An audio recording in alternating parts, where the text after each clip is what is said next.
Hello everyone, this is Tom Fox and I'd like to welcome you to episode 268 of the FCPA Compliance and Ethics Report.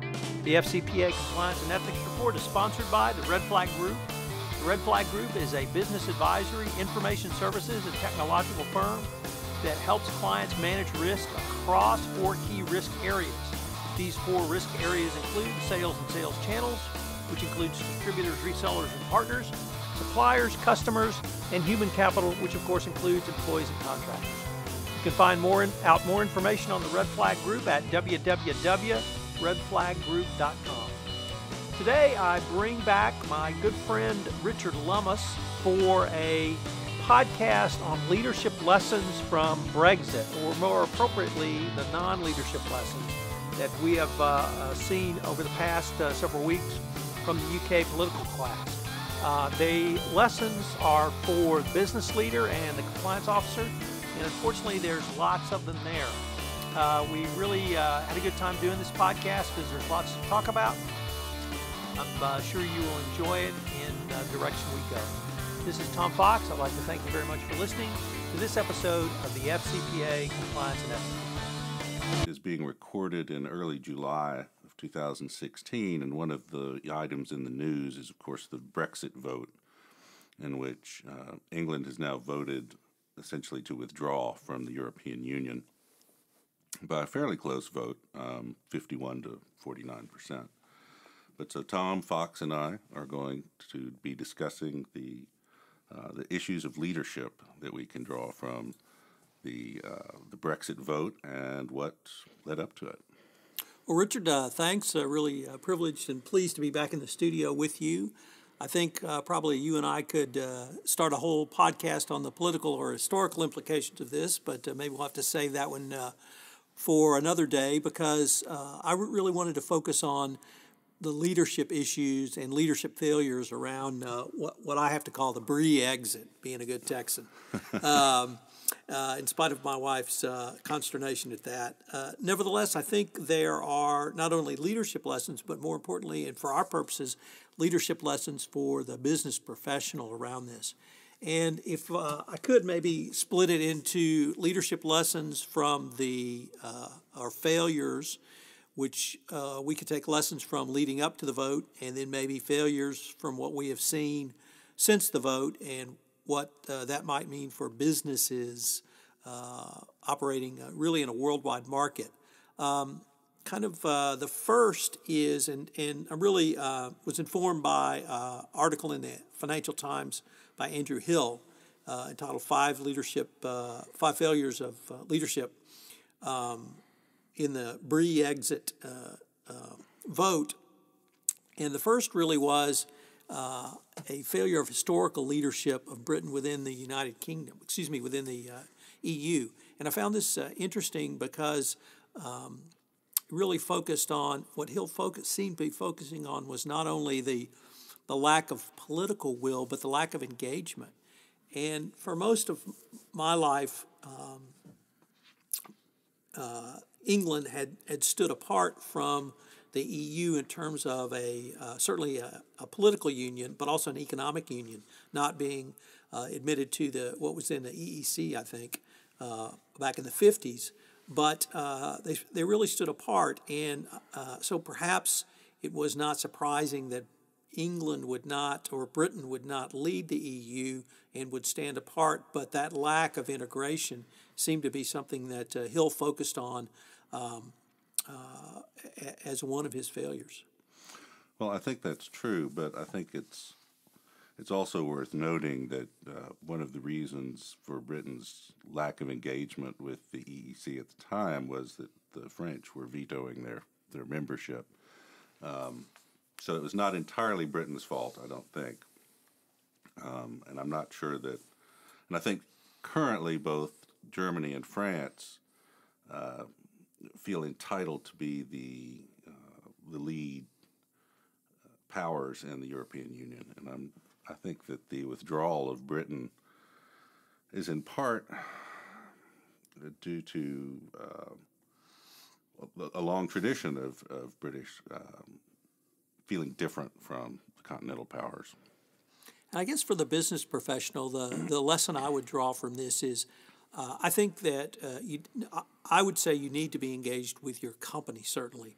But the lesson that Hill posits, I think, is a little bit broader, or your leadership would lead you or require you to be engaged with a wide variety of other businesses, with government regulators, with your stakeholder community, so that if a catastrophic event or other crises arise, you, one, have experience with those groups, but two, you also have credibility that when you step forward, people at least have a relationship with you and will listen to you.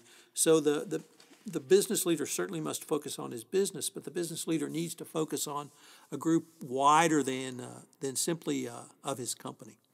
Well, that's certainly true, and one of the Hill's statements is that a dearth of leadership in the EU itself has exacerbated what he calls the economic and political mess. And it certainly seems to me that what you could call the leaders of the EU are completely dissociated from their subjects. And a lot of the articles about this emphasize this distinction between elites and the people that they're governing. And I think that has direct ties to how some companies are run, in a total dissociation from the stakeholders that you in theory should be working with and representing. We both listened to a Harvard Business Review podcast in preparation for our podcast today, and that seemed to be one of the points that the commentators raised. And the thing that I've found interesting in it, but also positive in much of the commentary in both in England and the United States going forward, is exactly what you raised: the business context, the business world disassociation of leaders with their employees or even other stakeholders. So from the business perspective, I hope leaders will take this opportunity to re-engage with a wider variety and not have the kind of disassociation that we saw with the elites, the chattering class, alleged chattering class in England, from the working class. So I'm really pleased to see that conversation trickle down to what's the business response and what's the business leader's responsibility. Well, lost my train of thought there. The ability to listen to disparate groups is something we've talked about frequently in this series of podcasts. And one of the things that has really been striking to me is the refusal to listen to what they're being told on the part of the elites and chattering classes. This seems to have taken them completely by surprise that their plans are not popular with more than a majority of the people that they supposedly are in touch with. So what are some of the other failures that you saw from Hill's piece? Well, he talks about a failure of teamwork and the importance, really, of putting teams together in advance of running into problems, and that he feels that certainly the Remain campaign was fractured in terms of no one was really in charge, no one was running things, and there was no ability to put together a group. He singles out Boris Johnson as one of the ditherers who actually ended up being one of the forces behind the Leave side. So I thought he was an interesting choice. Particularly in light of subsequent events, I'd agree with that. Well, the other thing was the role of labor in this, which has been really interesting because the leader of labor had a very difficult position, and he was never terribly invested in the Remain campaign, in part because much of his party was against it. Now, you can call that a failure of leadership, but I'm not sure that it was possible to square that circle. That's certainly true, and once again, subsequent events around the Labor Party, I think, may have pointed to that as well. I was intrigued by what Hill labeled as his second failure, which was a failure of strategy. And he didn't really articulate this as much as he did some of his other points. Nevertheless, he did have a really good tagline, which is winging it is not a strategy. But having a goal is not a strategy. You need to have both a goal and a strategy. And if your goal is to stay in the EU, the Remain campaign, that's certainly an acceptable goal. But what's your strategy to communicate to the stakeholders, in this case the voters, how to do so? And you brought up the topic of listening. And what I got from his second point was really also failure of communication back. So I think we had failure of listening and we had failures to communicate. I think you and I have both worked in command and control based organizations. We have worked in organizations where there was communication by leaders, and I think we've both been privileged to be leaders in corporations or companies where we had to communicate down. And I find that if you can communicate your strategy down, that is certainly one way for people to buy into it, understand the direction, and be a little bit more invested in moving forward. Within the election campaign, one of the commentators on the Harvard Business Review podcast talked about how difficult it was to explain an economic strategy as opposed to something as different as refugees or bureaucrats in Brussels strategy. As a reason to stay in. And I think that is a direct failure of leadership in articulating the business case or the economic case for the United Kingdom to remain in the EU. I think that's a fair comment, but I also think that in part it reflects the contempt with which the leaders hold the vast majority of the population. They argue now that they're simply too stupid to understand these sophisticated economic arguments.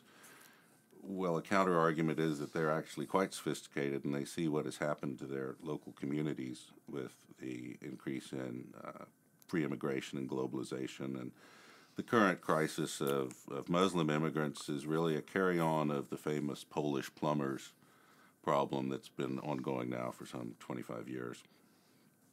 So the lack of communication, I think, is clearly something that the business leader needs to take heart from this. But finally, Hill ends up with a failure in the post-election phase, which he even calls a disaster. And certainly one of the things that intrigued me was in the first week there seemed to be an absolute paralysis of business leadership. And this speaks not only to your point about having a team in place ready to move forward, but contingency planning. If you're in business, we both live here in the Gulf Coast, Texas Gulf Coast. Certainly contingency planning around hurricanes is not something that's unknown. Companies do it to varying degrees of success, but it can be as simple as how are we going to get our employees out? How are we going to save our data? How are we going to operate remotely in a multinational worldwide company if our corporate headquarters communication system is down for 3 to 5 days because there's no power in Houston? Any sort of contingency plan that you could think of, you need to try to put in place. And we're going to move over to some of the leadership thoughts we might have on the post-election phase in a few minutes, but I was really intrigued by this complete dearth of really any leadership in the days and now I guess a couple of weeks after the election. So what did you see from that? Well, I think it is quite startling.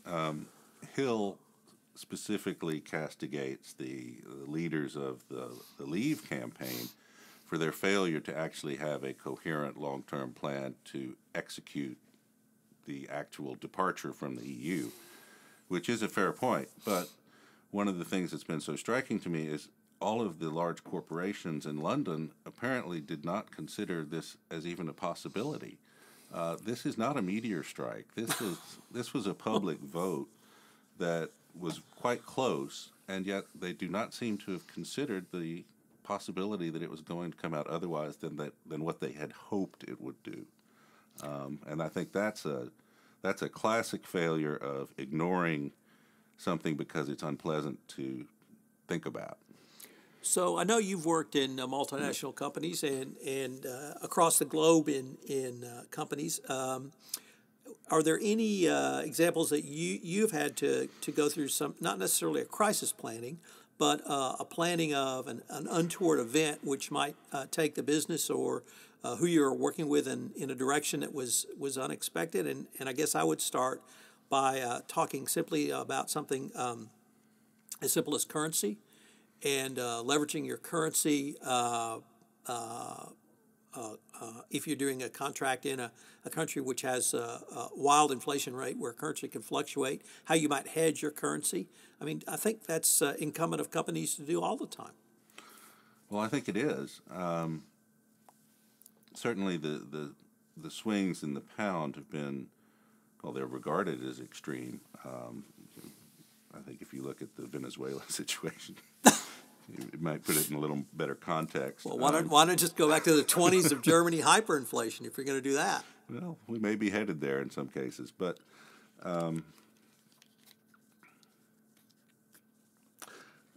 I think one of the differences here is also it's quite simply cultural difference that I'm not sure how you hedge that. Currency risk is one thing, and there are mechanisms in place to handle it. But what you have here is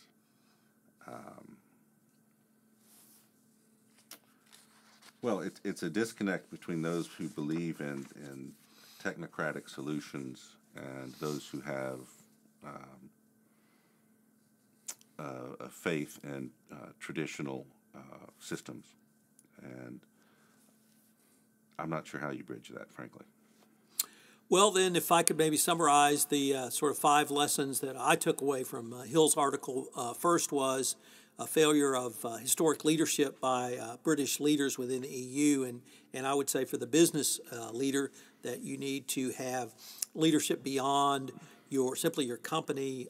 You need to have leadership, communications with your stakeholders, others, regulators, others in your industry. You need to exercise a fair amount of leadership. The second is the failure of strategy. Having a goal is not a strategy. You have to have a strategy to achieve your goal. Number 3 is the failure of teamwork. In the corporate world, I think this would be a critical lesson. And as Richard noted, teamwork involves both listening up and communication down or communication with. So to have teamwork requires not only having a team in place, but listening to what that team may have to say, even if those thoughts are antithetical to what you want the answer to be. I think you need diverse groups within an organization. You need to listen to those groups, and you need to plan around that. The fourth is if you have the inability to shape the issues around you, you need to conduct something that would allow you to shape the message within your organization. And my experience has taught me that if people understand the message, they are more inclined to try to move forward along the way the leader wants. And then finally is post-disaster. What do? Do you have a crisis committee in place? Have you thought about something as disastrous as what Richard and I have experienced here in Texas, a hurricane which came through and literally knocked corporations in Texas off the grid for a couple of days, or something as simple as hedging currency in a contract in Brazil or Venezuela, I guess would even be better now. So plan for disasters, have contingency planning in place, which is something that we really hadn't seen from either of the parties, but particularly the Leave party. Richard, I think we wanted to try to devote a few minutes to what we might opine as some of the leadership needed going forward. And before we started today, we were laughing about really what we need is a Churchill or a Lincoln or Mandela, that it may be difficult to find those, not that they're difficult to find in England, but they may be difficult to be elected in this current state. So any real thoughts on what or any business techniques you've seen that the UK leadership, whoever that may be, the government could employ to try to move forward at this point? Well, I think moving forward is going to be difficult because of the turmoil and the in the parties due to the resignations of the leadership. As Hill points out, the corporations should be considering what happens if their CEO is run over by a bus, but for some reason, which I think has a great deal to do with backstabbing, political parties seem to be reluctant to do that, and there's very seldom an organized succession plan. So that's one key takeaway from here, is that at time of crisis, about the worst thing that can happen is for your organization to be headless. I think one of the other lessons here is commitment.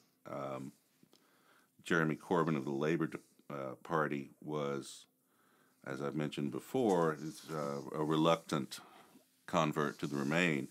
And I think his lack of commitment to the cause and his lack of passion really showed through in how that campaign was handled. So I think that is in part the planning issue again of contingency planning.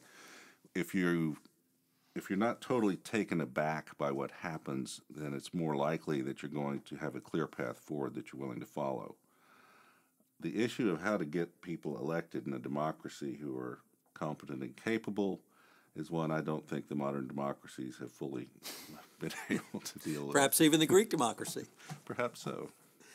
So I guess I would suggest perhaps three things or three ways to think through what could be done now.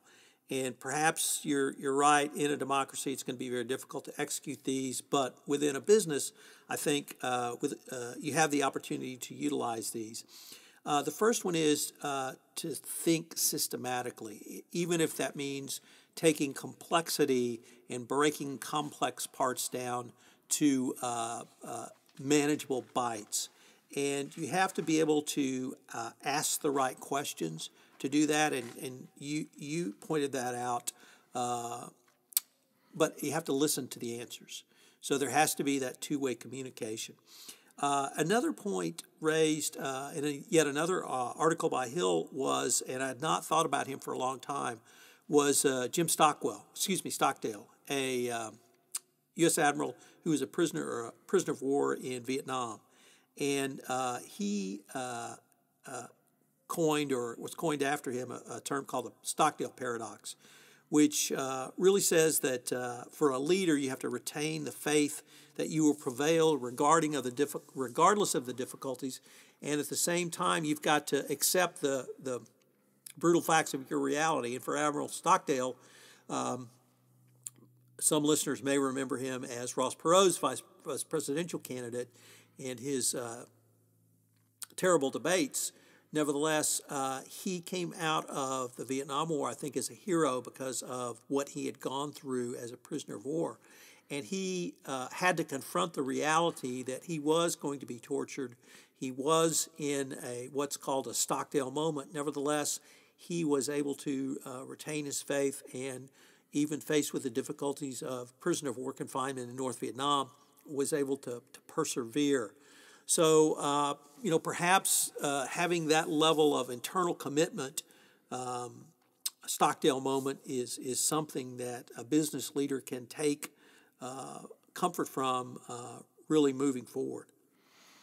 Well, I think that's a good point. And there's another aspect of the thinking systematically that's important. And that is that when you think systematically, you tend to err on the side of inaction as opposed to flailing about. Right. And that's very difficult for many business leaders to do, is to hold still. They tend to be prone to taking action. That's how they got where they are. And at sometimes it is in fact best to simply wait. until things become more clear. Stockdale had no choice.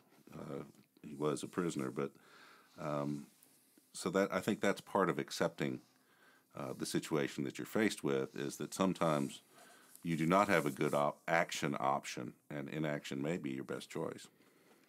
And if I could tie this into one of the points from the HBR Harvard Business Review podcast, which I'd really not fully appreciated, there's a lot of strong language going back and forth from the continent to Europe and both ways about what the pain or penalties are going to be for the Brexit.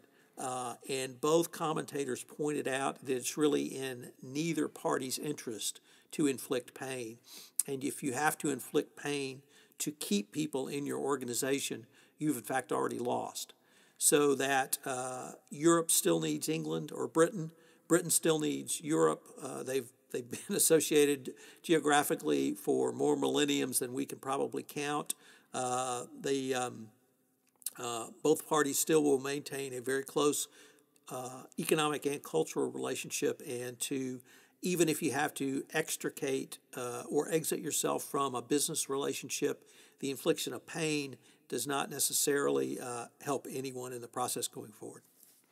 Well, one of the other discussions in the Hill article had to do with a historian who says that what's called for is transforming leadership, and that it's calling for leaders who can raise one another to high levels of motivation and morality, which has particular relevance, I think, to the compliance side in business.